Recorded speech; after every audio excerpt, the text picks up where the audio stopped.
নমস্কার। CPR central pivot range এটা কি? এটা দিয়ে কি করা যায় আমরা অবশ্যই দেখব। সেন্ট্রাল পাইভট রেঞ্জ একটা ইন্ডিকেটর, যেটা দিয়ে আমরা একটা প্রাইজের একটা সেট আপ করে রাখলে ইন্টারডে এবং শর্ট টার্ম পজিশনের জন্য আমরা ট্রেড নিতে পারি। বলে রাখি, সেন্ট্রাল পাইভট রেঞ্জ কিন্তু আপনাকে বলবে না বাই হবে কি সেল হবে। এটার দুটো কাজ। একটা হচ্ছে খুব ছোট সিপিআর থাকলে খুব ওয়ান সাইড যে কোনো একটা দিকে মুভমেন্ট করতে পারে, আর বড় সিপিআর থাকলে রেঞ্জ বাউন্ড থাকে। যখন আপনারা এর পড়াশোনা করবেন অপশন, তখন এটা কিন্তু খুব গুরুত্বপূর্ণ না। তাহলে ক্যালকুলেশনটা কি আছে? জেনারেলি একটা পাইভট পয়েন্ট আছে।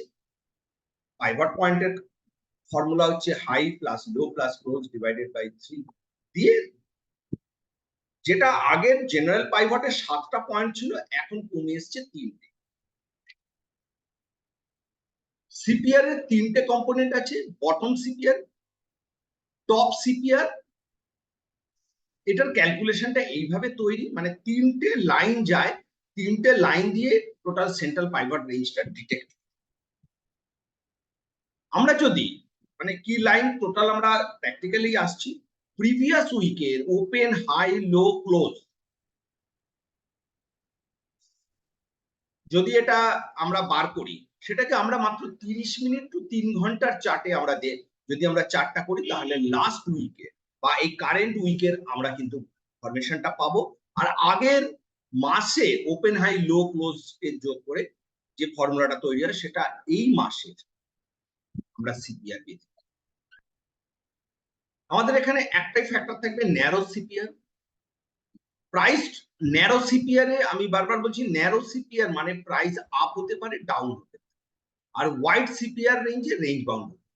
কিন্তু ন্যারো সিপিআর এর ডেফিনেশন, টিসি আর বিসির মধ্যে যে ডিফারেন্স, সেটা 1%, ক্যালকুলেট বাই প্রাইস। প্রাইস দিয়ে এটাকে ক্যালকুলেশন করতে হবে। আমরা এইরকম তিনটে সিপিআর, মানে এখানে টপ বটম দেখানো আছে, এটাকেই সিপিআর বলা হয়। Narrow CPR price trending up or down, and টার্গেটটা আপনারা পরবর্তীকালে যখন করবেন তখন ফুল এটিআর খাওয়ার চান্স থাকে। আর হোয়াইট সিপিআর এর রেঞ্জ বাউন্ড থাকে। সিপিআর কে বলা হয় স্টক মার্কেটের ঘর। এটা নিয়ে বিস্তারিত একদম প্র্যাকটিক্যালি কোনো স্লাইডে না গিয়ে আমি স্ক্রিনে দিয়ে দেখাচ্ছি। টিসি ফর্মুলা, পাইভটের ফর্মুলা বিসি, আর এটাকে কিভাবে আপনি পার্সেন্টেজ বার করবেন, টিসি মাইনাস বিসি। মানে আপনাকে যখন এটা বললাম যে ন্যারো রেঞ্জ কি করে হবে, টিসি থেকে বিসি কে বাদ দিলে যেটা থাকে সেটাকে ডিভাইডেড করে closing, divided by closing into 100, এই ফর্মুলাটাতে ফেললেই পার্সেন্টেজটা বেরোবে, যে পার্সেন্টেজটা আমাদের খুব ইম্পর্টেন্ট আমাদের পরবর্তীকালে আমাদের ট্রেড নেওয়ার ক্ষেত্রে।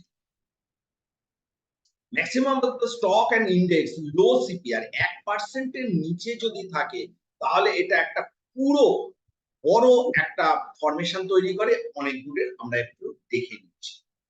এবার আমরা চলুন একদম direct, that is the CPR. আমি সিপিআরটাকে কেটে দিচ্ছি।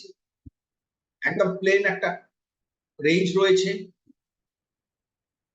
আমরা এইখানে গিয়ে আমরা সেন্ট্রাল পাইভট রেঞ্জ, পাইভট মারলে সেন্ট্রাল পাইভট রেঞ্জ চলে আসছে এইরকম। আমি একটু আপনাদের বোঝার সুবিধের জন্য আমরা একটু কালার গুলোকে চেঞ্জ করছি, এটাকে আমরা ব্ল্যাক করে দিচ্ছি, আর উপর দুটোকে আমরা রেড করছি, রাইট?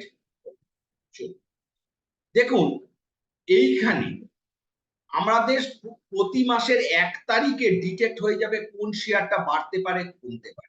যেমন ধরুন এটা গত মাসে মার্চে এই সিপিআরটা, এর মধ্যে আমার এভারেজ আমার মনে হচ্ছে 1127 টাকা হচ্ছে আমার স্টকের প্রাইস। আমি পার্সেন্টেজ টিসিবিসি কি করে বার করব? 1127 মানে এর 1% 11 টাকার মতো। এখানে দেখুন এর হাই আর লো, উপরে হচ্ছে 36 আর তলায় হচ্ছে 1100, এই যে এইটা 1136 1127 মানে 10 টাকা। আমার 1 তারিখে ছিল এইরকম জায়গায়। আমি তারপরে দেখতে থাকুন যে তারপরে তার নিচে পড়েনি। আমরা যদি এইটার উপরে বাইনি, এই স্টকটা কিন্তু অনেকটা বড়।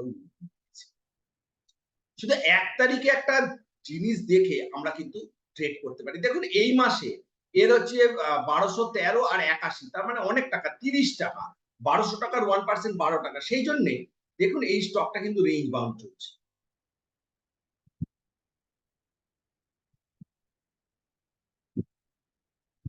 ছোট্ট সিপিআর একদম ন্যারো, সে বোঝাই যাচ্ছে না, এবং স্টকটার আপ ডাউনটা অনেক বেশি হচ্ছে। সিপিআর বলে দেবে না কোনটা আপ ডাউন হবে। ছোট্ট সিপিআর। আর একটা জিনিস বলে রাখি যে যদি কখনো এই মাসে যদি ন্যারো সিপিআর থাকার পরেও যদি স্টকটার মধ্যে মুভমেন্ট না আসে, ওটা কিন্তু পরের মাসের হাফ মান্থ ওটা কিন্তু যেতে পারে। And also is a support resistance. দেখুন এখান থেকে উঠলো, এখানে ধাক্কা খেলো, খেয়ে পড়ে যাচ্ছে। মানে এই আমরা আসবো আমরা বিভিন্ন স্টকের ক্ষেত্রে। দেখুন বড় সিপিআর ছিল ন্যারো রেঞ্জ, ছোট সিপিআর বিশাল পতন। ন্যারো সিপিআর পড়েছে, বড় সিপিআর রেঞ্জ বাউন্ড। এখানে তো দাগ একটা, সিপিআরটা দাগ উঠেছে এই মাসেও মাহেন্দ্র। আপনি দেখুন প্রায় এইখানে দাঁড়িয়ে আমার 1900 টাকা স্টক, মানে 19 টাকা প্রায়, ধরুন এটা প্রায় ওই 1%-এরই মতো হয়েছে মাহেন্দ্র। তার ফলে এখান থেকে কিন্তু স্টকটা এতটা উপরে উঠেছে মাহেন্দ্র। দেখুন ছোট্ট সিপিআর এর ফল।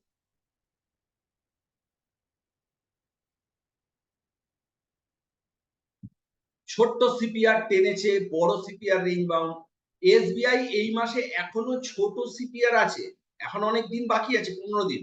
ও যদি এই মাসে না কাজ করে, এর পরের মাসে ও কাজ করতে পারে, অথবা এই মাসে বাকি দিনগুলো তো ও পড়তে পারে বা উঠতে পারে, সেটা কিন্তু আপনাকে অন্য সিস্টেম থেকে বার করে নিতে হবে। ছোট্ট সিপিআর এখনো কিন্তু দেখুন একটা ছোট সিপিআর তুলেছে, এই ছোট সিপিআর কিন্তু এই মাসে কোনো ইম্প্যাক্ট করেনি, এটা যে কোনো একটা সময় একটা বড় ইম্প্যাক্ট করার জন্য রেডি হচ্ছে। ছোট্ট সিপিআর কতটা বেড়েছে, বড় সিপিআর তাই রেঞ্জ বাউন্ড। এবং আমি বলেছিলাম এটা অলসো রেজিস্ট্যান্সেরও কাজ করে। টপটা দেখুন এখান থেকে উঠলো, এখানে ধাক্কা খেলো, পড়লো, দু রকম কাজ করে। ছোট্ট সিপিআর যে কোনো সময় ওয়ান সাইড, বড় সিপিআর ও স্টকটা উঠতে পারে। এই দেখুন ছোট সিপিআর উঠেছে,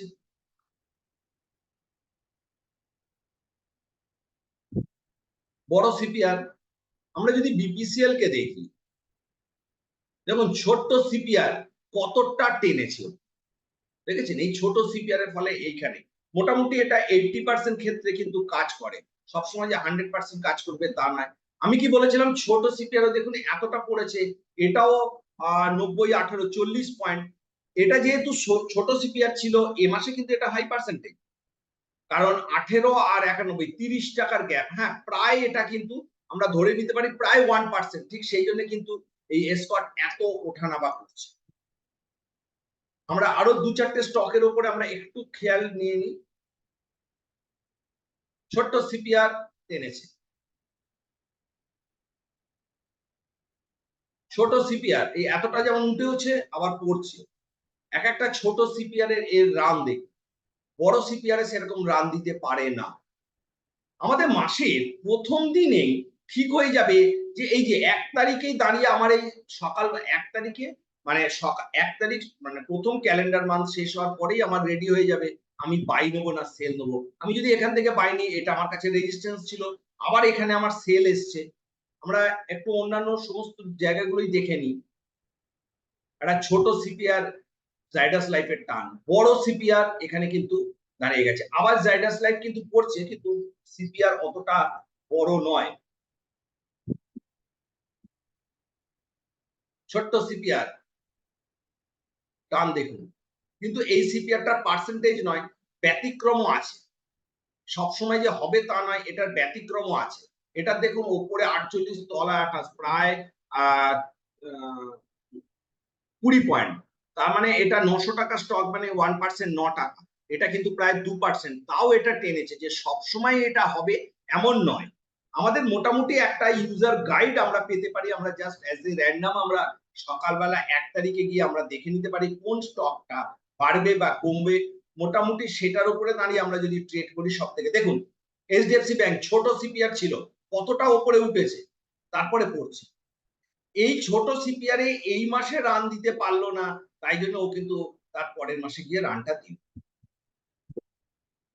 এবারে আমরা আসছি যে এটাকে আমরা যদি 1 আওয়ার করে নিই, ছোট্ট সিপিআর টান দেখুন, বড় সিপিআর সেরকম রান দেয়নি। আমরা বিভিন্ন স্টক দেখে নিচ্ছি, আমরা এটা সপ্তাহের প্রথম দিনেই আমরা পেয়ে যাব। বড় সিপিআর দেয়নি, একটা ছোট সিপিআর এর রান দেখুন, একটা ছোট সিপিআর দিয়ে কতটা রান দিতে পারে একটা স্টক। এখানে কি হয়েছে, ছোট সিপিআর ছিল, এই সপ্তাহে দেয়নি, তাই জন্য তার পরের সপ্তাহে এই রানটা কিন্তু সিপলা দিয়ে দিল। অ্যাক্সিস ব্যাংক দেখে নিন,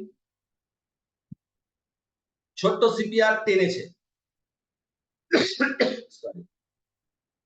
আমরা কোথা থেকে বাই নেবো, কোথা থেকে সেল নেবো, এই যে দেখুন ছোট সিপিআর কন্টিনিউয়াস। ইনফোসিসের এই সপ্তাহে ছোট্ট সিপিআর ছিল, দেখুন এই সপ্তাহে এইখান থেকে প্রায় 1480 থেকে স্টকটা কিন্তু 1480 টাকার মতো পড়ে গেল এক সপ্তাহে, জাস্ট একটা ছোট্ট সিপিআর এর ফলে। দেখুন এটা 14 টাকার মতো, আপনার 1% এর দাম হচ্ছে 14 টাকা, সেটা 87 আর 14 হচ্ছে, দেখুন প্রায় কাছাকাছি গেছে। সুতরাং এইখানে রানটা দিয়েছে।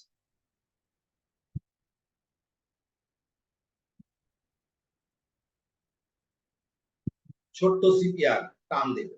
আপনারা যদি 1 ঘন্টা করে দেন, তাহলে এই সিপিআরটা আপনি উইকলি দেখতে পাবেন, প্রতি সপ্তাহের। আমি এটা দেখাচ্ছি প্রত্যেকটা সপ্তাহের শুরু থেকে। আপনি এটা সকালবেলা 10:30টার সময় আপনি যদি দেখেন, 1 ঘন্টার চার্ট হচ্ছে 9:15 থেকে রাত্রি 10:15 অবধি হয়, তারপরে গিয়ে এটা ট্রেড হয়। আপনি যদি কমোডিটি মার্কেটেও দেখেন, ক্রুড অয়েলের ক্ষেত্রে আমরা একটু দেখে নিই কিরকম ইম্প্যাক্ট করছে। দেখুন বড় সিপিআর ছিল গত সপ্তাহে, তাই কিরকম ভাবে একই জায়গায় ছিল, আর এ সপ্তাহে ছোট সিপিআর কত, মানে আমার তো মনে হয় এই লোয়ার লেভেলটা ভেঙে দিলে ওটা আরো নিচে চলে আসবে। ছোট্ট সিপিআর এই সপ্তাহে এক্সপেক্টেড আছে বড় রান দেওয়া। আমরা প্রত্যেকটা সপ্তাহে আমরা এগুলো বিভিন্ন স্টক, আমরা নিফটির ক্ষেত্রেও কিন্তু একই জিনিস আমরা দেখতে পাবো।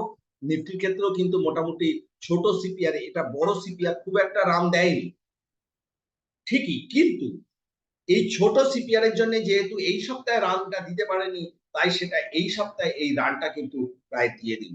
সুতরাং আমাদের সপ্তাহে যদি আমরা ছোট ছোট সুইং ট্রেড করি, আমরা সকাল 10:30টায় সিপিআর দিয়ে দেখব।